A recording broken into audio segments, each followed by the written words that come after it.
दूसरे दिन जाके देखा तो वहाँ नलका था नीचे से, उसको इन्होंने पहले ही से काट कूट के तैयार कर लिया था और उसको किसी चीज़ से सील कर दिया। वो जब दूसरे दिन मारा तो उसमें पानी निकला।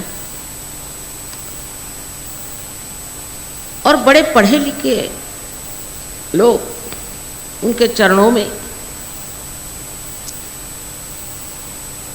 मैंने कहा कि मैं आ रही हूँ नागपुर, उनको ज़रा खबर कर देना। वो जो भागे नागपुर से आज तक आए नहीं उसके बाद। इसी प्रकार के कोई जेल में से छूट आए और काशाय वस्त्र पहन के बैठ जाए बाबा जी बन के, तो लगे उसके चरण छू। आप लोगों की अंधता तो मेरे समझ में आती, क्योंकि हिंदुस्तानी ऐसे भी बड़े जल्दी झुक जाते हैं, पर ये लोग भी वैसे ही। और करोड़ों रुपया कमाए रजनीश और ये और वो, उन्होंने एक समझा कि इनकी जो कमजोरियां हैं उसको बढ़ावा दो, उसी में आ गए। एक 14 साल के महाराज वहां पहुंचे, पता नहीं क्या था, या तो वो जादू मंत्र करते हो या चाहे उन पे कुछ मेस्मरिज्म डालते हो। बड़े बड़े पढ़े लिखे अच्छे लोग, समझदार लोग उनके पीछे लगे हुए। आज ऐसा समय है कि बहुत से लोग खत्म हो गए, लेकिन 2-4 अभी हैं जो कि कोई हीरा निकाल देंगे, कोई कुछ निकाल। अरे भाई, हीरा तो बाजार में मिलता है। कौन से अवतरण ने हीरे निकाल के दिए हैं? आपको पाना क्या है, हीरा कि परमात्मा? अपने आत्मा की आप खोज में जा रहे हैं। तो पहला ये अंदाज हमारे अंदर होना चाहिए कि हमें जो प्राप्त करना है वो हमारा शुद्ध आत्मा स्वरूप, क्योंकि सत्य यही है कि आज आप जरूर इंसान के रूप में बैठे, किंतु आप शरीर, मन, बुद्धि, अहंकार आदि उपाधियां नहीं हैं। आप शुद्ध आत्मा है, उसे आपको प्राप्त करना। पहले इस सत्य को जान कि जब तक हम आत्मा को प्राप्त नहीं कर सकते तब तक हमने कुछ पाया नहीं। ये सब झूठी बात है। नानक साहब कहे, सब कह गए, गुरु वही जो साहिब मिली है, पर वो सब पढ़ने का वो को दिमाग में नहीं जाता कि ये क्या कह रहे हैं भाई।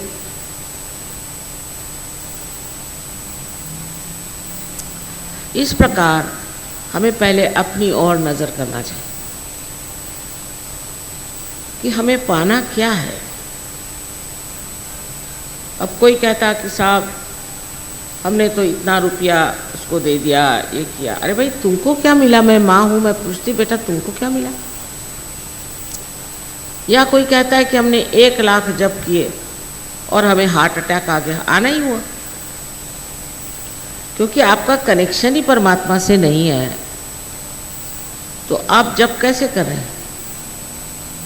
अपने प्राइम मिनिस्टर का ही नाम अगर ले लो तो पुलिस पकड़ लेगी।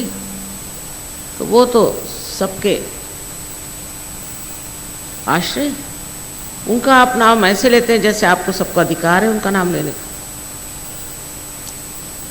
वो जो बताया था कि नाम लो, इसलिए कि ध्यान अपना परमात्मा पे रखो। पर 1 लाख नाम ले रहे हैं, 2 लाख उनको फूल चढ़ा रहे हैं। इससे आपका गणित अच्छा हो सकता है, पर आप आत्मा को नहीं प्राप्त कर सकते। अपने जो शुद्ध स्वरूप है उसको आप नहीं जान सकते।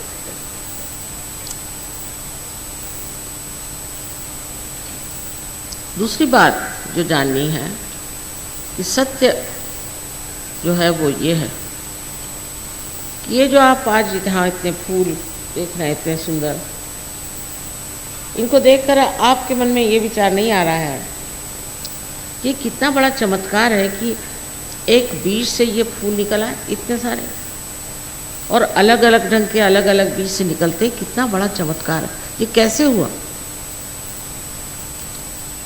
इसकी करने की शक्ति कौन सी है? हमारे चारों तरफ ये निराकार शक्ति परमात्मा की चैतन्य स्वरूप फैली हुई, वही ये सारा कार्य करता है। हम सवाल नहीं पूछते अपने से, आखिर ये दिल कौन चला रहा है, तो डॉक्टर कहेंगे कि ये ऑटोनॉमस नर्वस सिस्टम चला रहा है। पर ये ऑटो कौन है, यह है कौन? और वैसे भी जब हम अपने बारे में कहते हैं तो यही तो कहते हैं कि ये मेरा हाथ, ये मेरे पाँव, ये मेरा सर, ये मेरा घर, मेरा। पर ये मेरा का मैं कौन है, इसे हम नहीं खोजते। वो मैं जो है उसे पाना है, और उसको पाने के लिए आपके चारों तरफ ये सृष्टि फैली हुई है, चैतन्य की सुंदर सृष्टि फैली हुई, और जो सारे ही जीवंत कार्य करती है, सारे जीवंत कार्य। इसके अनेक उदाहरण हैं। अब ये शक्ति है या नहीं, उसको आपने महसूस किया है या नहीं, ये दूसरी बात। किंतु अगर हम आपसे कोई बात कह रहे हैं तो आपको ज़रूरी नहीं कि आप उस पर विश्वास कर लें। हो सकता है हम भी झूठ कह रहे हो,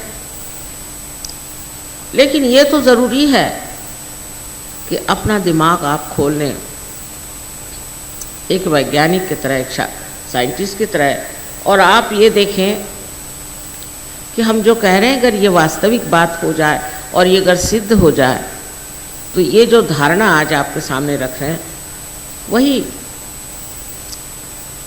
एक सत्य स्वरूप आपके सामने बड़ा भारी तत्व खड़ा हो जाए। और तीसरी बात यह है कि आप इंसान हैं, आप जानवर नहीं।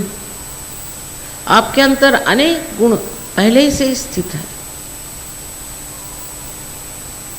इतने गुण हैं कि वो इस छोटे से लेक्चर में मैं नहीं बता सकता। किंतु अपने प्रति श्रद्धा, अपने प्रति मान मर्यादा, ये सब पहले ही से आपके अंदर स्थित है, और ये खोज भी आपके अंदर स्थित है।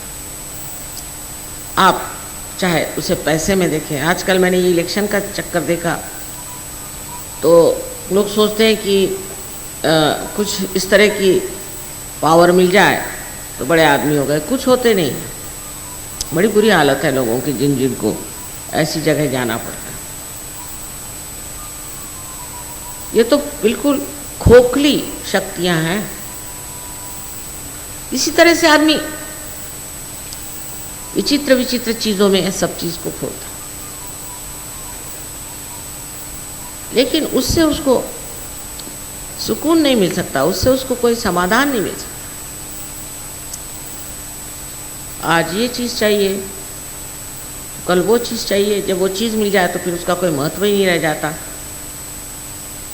तो एक चीज़ अंदर है हमारे कि जिसे हम शुद्ध इच्छा कहते हैं।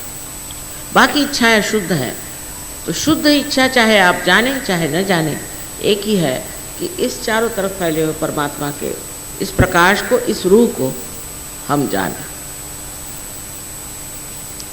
सब ने लिखा है, सब लोगों ने इस मामले में लिखा हुआ है। ये कोई नई बात मैं नहीं कह रही हूँ कि ऐसा ऐसा समय आएगा। इसको जैसे कुरान में क़ियामा कहा गया, और उन्होंने कहा कि उस वक्त आपके हाथ बोलेंगे और आपके खिलाफ शहादत देंगे। यही होता है सहयोग में। आप महसूस करते हैं कि आपके कौन से चक्र पकड़े।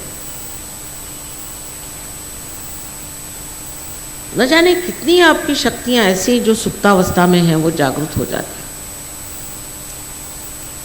और हर समय आपको ऐसा लगता है कि आप परमात्मा के दरबार में बैठे। इनका दरबार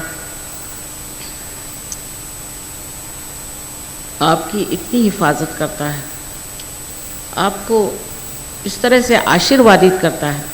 हर समय मेरे पास इतनी चिट्ठियां आती हैं कि माँ ये चमत्कार हो गया, वो चमत्कार हो गया।